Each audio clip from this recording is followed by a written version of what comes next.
All right, Ash, we are fresh off of the latest Pokemon Day Presents, where it went exactly as everybody thought. Pretty much, yeah. There is no surprises here other than what Gen 10 actually looks like. I think it kind of feels like if red and blue or red and green weren't leaked, that probably would have been a much bigger announcement, but because everybody knew it was coming, kind of lost some of that luster. But hey, we are getting Pokemon XD sometime in March. That's Right. cool. We got our first look at Gen 10, Switch to exclusive, and not coming out till next year, which feels weird to say this, but great. Honestly, yeah, that makes 5 years of Gen 9, but you know what? Let them cook. Give them all the time they need. This is a Switch 2 exclusive Gen 10, which makes me really excited. And I say, you know what? Give them all the time they need to cook. Like I said, Yeah. if they can get this right and nail it, this could be something truly special. And hey, the Pokemon Winds and Waves leak was real.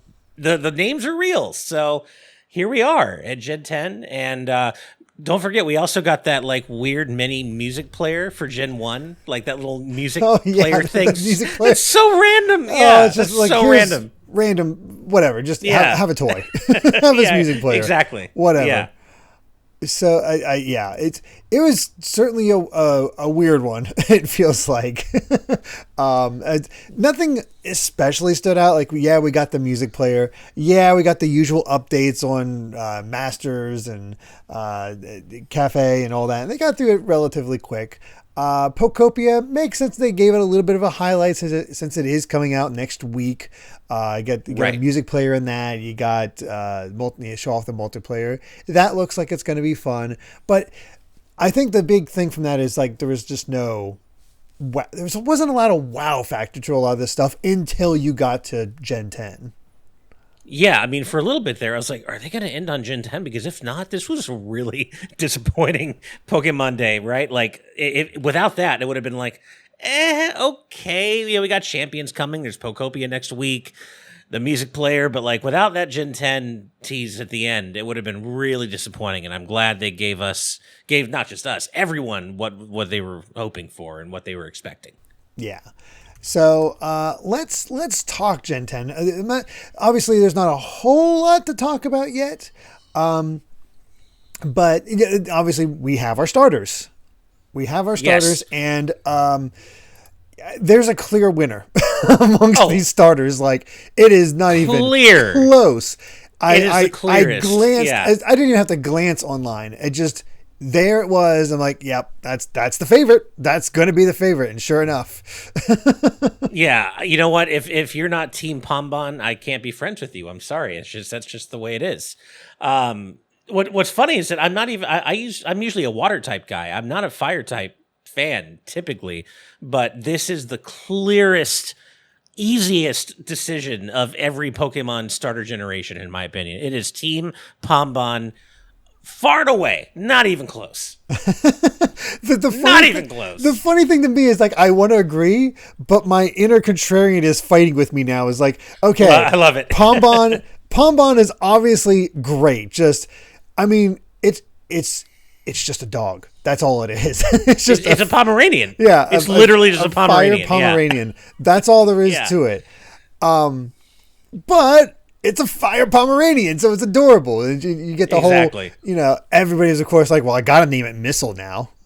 Oh, of course. Yeah. I thought about that, too. And we had Alpha Lion in our live audience chat saying the same thing. Like, oh, yeah, just going to get it and name a Missile, which makes perfect sense. Yeah, there's just no other way to do it. That's just what you call it. But I'm looking at the other two starters. And I think my second favorite has to be... Brout. I think so too. I go back and forth, but you know what? I'm gonna be contrarian and say I like them both. It's pretty close, but I think number 2 is Gekwa for me. Actually, now to be fair though, I am kind of biased because I typically love water types, so I'm a little bit biased in that sense. But I think I'm gonna go number 2 Gekwa. But I like them both. To be fair. Yeah, they're both solid. I think that's where it comes down to is like either they're solid, with some potential. I like. I love Brown. The more I look at Brown, the more I like him because it's literally just like it's all about his brows, and he's a sprout. That's where you get your name, and that's just kind of classic. A lot of people are making Angry Birds comparisons right now, and that I gets can see it. that. That makes Also, sense. I can't remember who, but someone in our live audience chat called Rowlett's unemployed cousin. I thought that was pretty funny. Yeah. No, that's pretty good. Yeah. Yeah, I don't know. I want to see more than any other. I want to see how Brout evolves because I'm curious. What happens to those brows as it gets bigger? The funny thing is, I don't like. We have dog for Pombon. We have eyebrows for Brout. I guess it's just Gecko for the like. There's no like it's not like with Sobble where it's like it's always crying. It's just no. That's just a Gecko. That's water type. Yeah, just an overall like an owl motif for Brout, of course, with those crazy eyebrows. But yeah, it's just a Gecko. Doesn't seem to be much beyond that. I think of course, Pombon. I'm curious to see how it evolves, but I feel like I can kind of visualize it. I think the one I'm most interested in seeing evolve is the water type. Oh, okay. Like, yeah, I feel like Gekwa, right? Yeah, I feel like I'm not quite sure what form that's going to take as it evolves. Whereas the others, I feel like I can kind of visualize in my mind the directions they may go. But yeah, I'm really curious to see what the evolved versions look like. Same, but we have a long time to even get to that point. My God. Oh, I know. It's like I feel like it's like here it is. It's going to go into radio silence for at least like 6 months before we hear anything else of definitely. This is just a matter of hey, it's coming. Gen 10's a thing, but you're going to have to wait a little bit. So hold on there. Of course, there's always the people out there immediately, like if they make this thing, when it comes to Pombon, if they make its evolutions bipedal, I swear to God. I know. I've already been seeing people keep it quadrupedal, and I tend to agree. I would rather keep Pombon quadrupedal as it evolves if possible.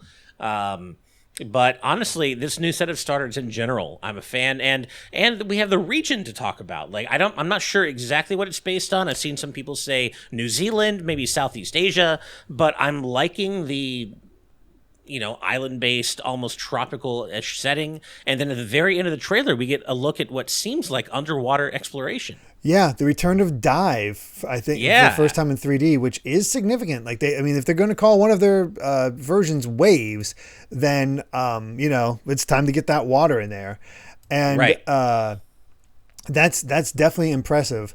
The honestly,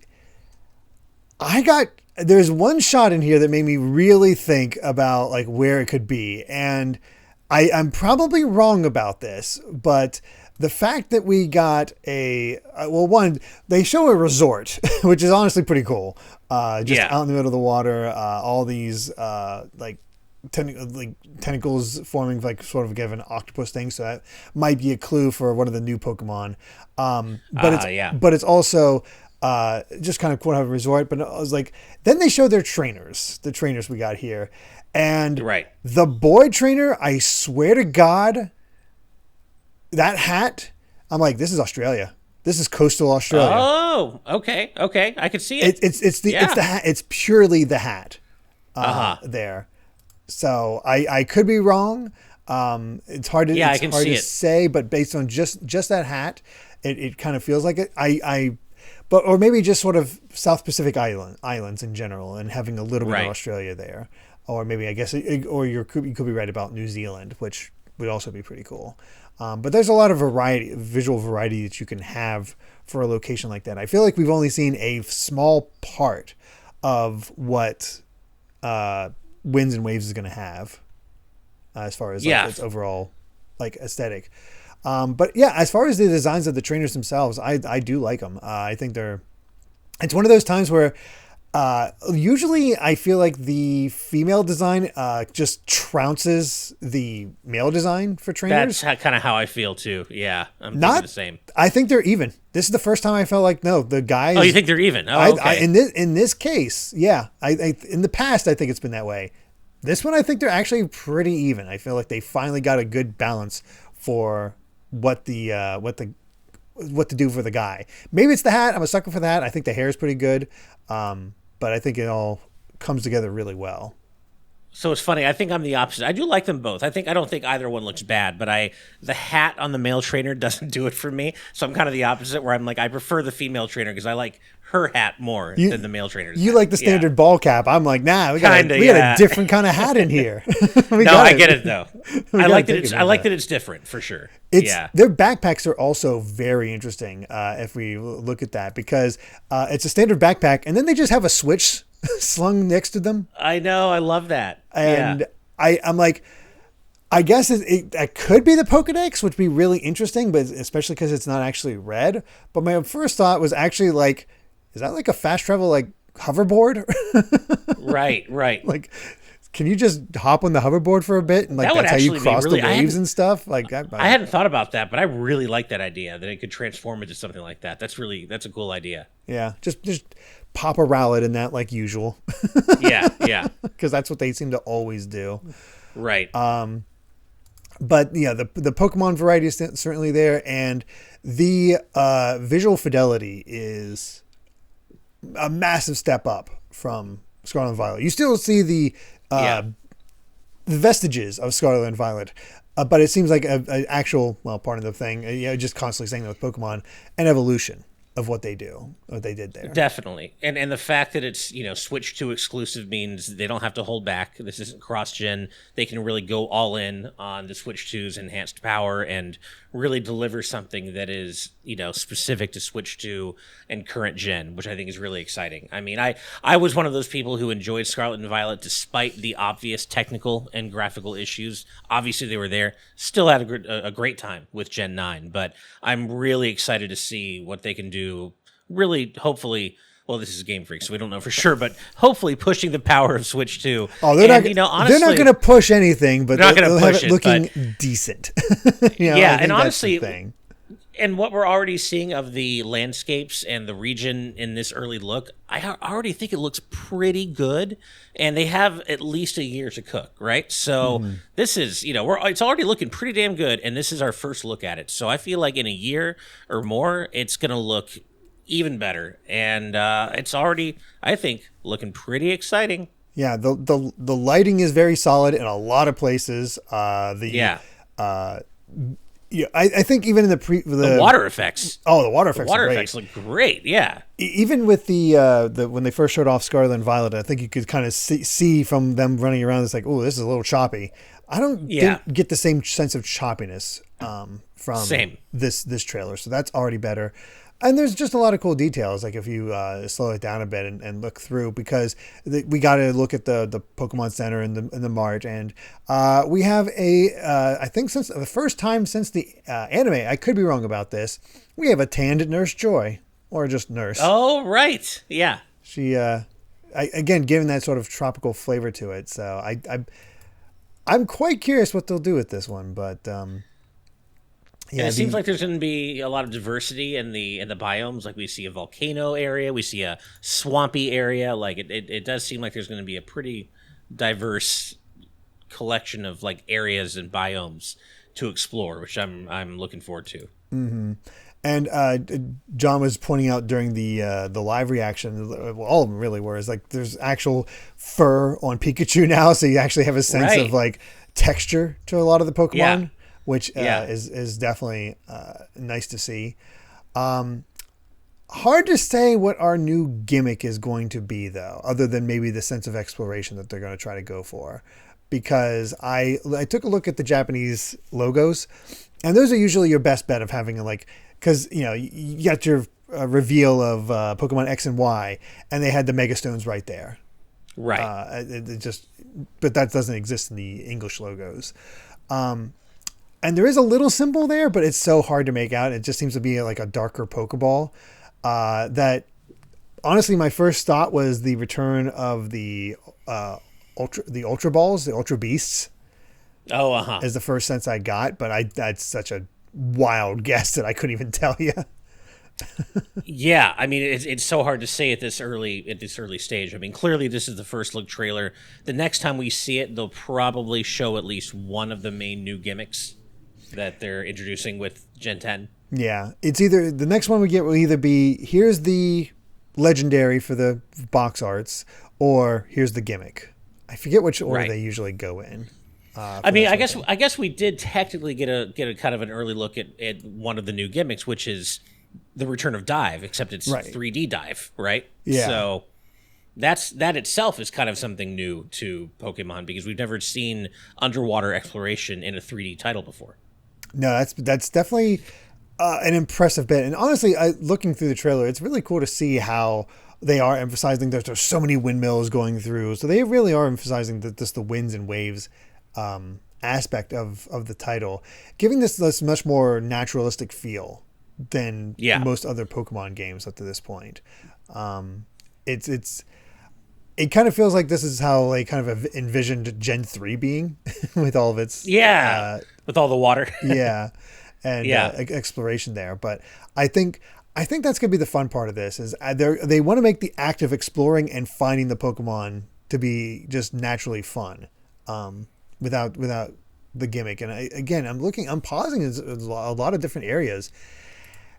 And it just kind of looks nice. Again, the lighting is really impressive in a lot of areas. There's some interesting locales, with a lot of just resort feel for a lot of these locations that we're seeing. Not populated by people yet. Yeah. And I think your character might have a bit of a jump because there's that ending scene. There's that one of the last scenes is your character looking out over the waves and they're just standing on a random rock. So it seems like there's going to be a little bit of the ability to just go anywhere to some degree. I'm kind of getting Wind Waker vibes where you see an island on the horizon and you could just go there and see what that island's all about. And if that's what we're looking at here, that really excites me. Just you have the entire ocean at your disposal and you can maybe you can ride, the waves, Pokemon waves. Maybe you can just, I keep saying I want Nintendo to bring back Wave Race. I don't think they ever will, but maybe this is the closest I'll get is you can just ride on the waves and explore all the island. It's a whole archipelago really, right? So yeah, maybe you can just ride on the open waves and explore islands. And I'm excited about the exploration aspect really. And just the whole, there was the whole too much water thing for Gen 3, but Gen 3 is actually my favorite to this day. Well, the only reason people gave issues to that is it's the use of TMs and the way the random battles work. In a setting like this, who cares? Exactly. Yeah. But yeah, I mean, there's really not a whole lot else to say just from what I've look through here. It's definitely not populated. The only other suggestion that could happen is, we got that random reveal of Pikachu in outfits.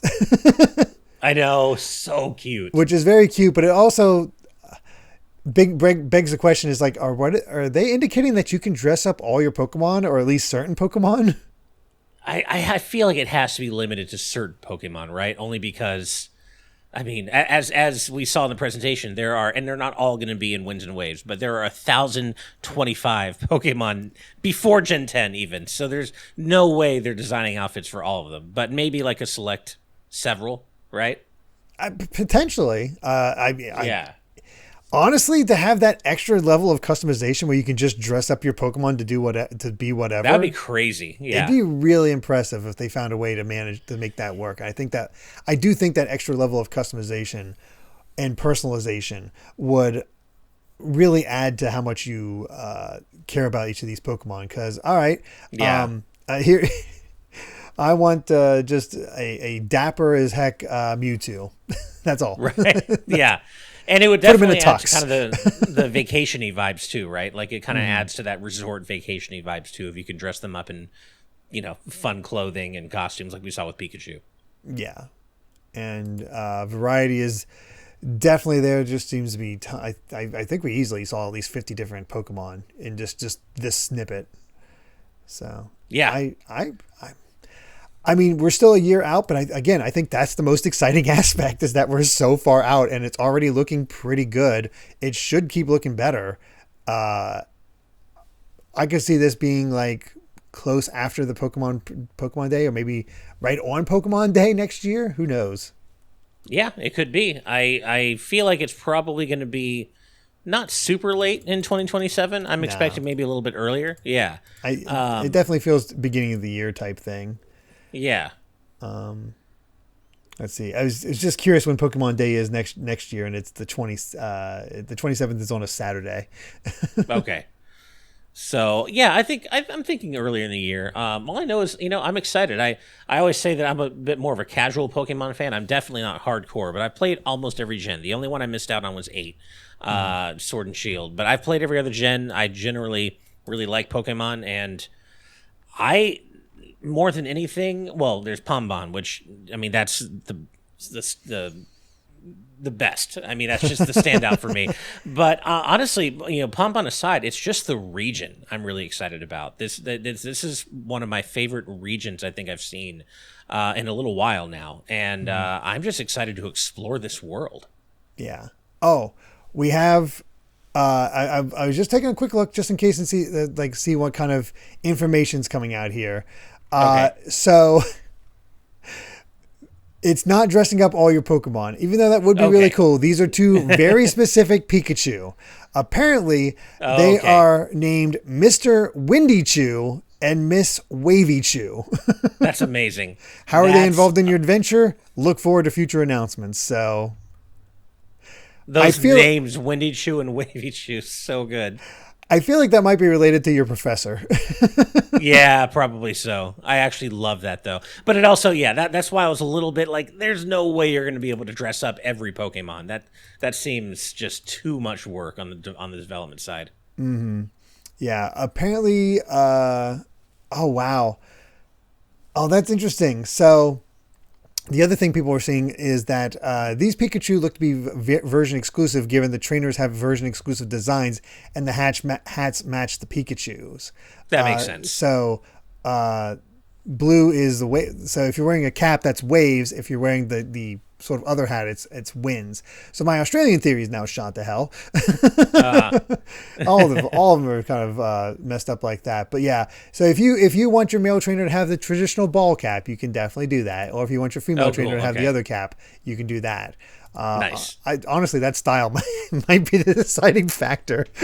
Well, and that's nice too, just because one of the things that was lacking in Gen 9, I thought, was just your fashion options for your trainer, right? They were very limited in terms of like all the different clothing options you had, and maybe Gen 10 is gonna expand that a little bit. Yeah, I think that's I think that's very likely. But yeah, I mean, I think they're fun designs. I think there's, again, just really great potential with all of this, and it's maybe not the best looking at the moment, but again, we have a year. Like the fact that they got a year to cook at least. They're giving themselves all that chance. So, yeah, I mean, I don't have a whole lot else to say. Anything else to add to all this, Ash? Yeah, I mean, you're saying like, kind of just visually, Pokemon's not known for pushing the envelope visually, but at this early stage, I still think it looks pretty damn good. And they got a year to cook, and I am excited to see how much better it's looking in that time. And as I said, the region is what's really the star here, aside from Pombon, of course. And I want to get out on those waves, man. I want to get out on those waves and explore these islands. Mm-hmm. I guess I have to ask you, winds or waves? Which one are you going to get? Ooh, it's hard to say because my initial thought is always legendaries, and then I look at the exclusives for right. which each one is. But if I had to go based off just general vibes, I'd probably go winds. Okay, I think I'm going to go waves. I'm again water type guy. I love water. I love swimming. I love water types. So I'm biased, but I mean, you can't go wrong. You can't go wrong with either one. Yep, seems like. I mean, I'm curious what everybody else thinks. Are we going to be are we alone in our thoughts here, or are all of you excited? What's the most exciting aspect of Gen 10 so far for all of you? Definitely let us know all of that. And of course, thank you so much for watching. If you enjoyed the video, please consider subscribing to GVG, hitting the like button, and ringing that bell. We also have a Patreon at patreon.com/GVGaming with plenty of extra perks. So until next time, bye.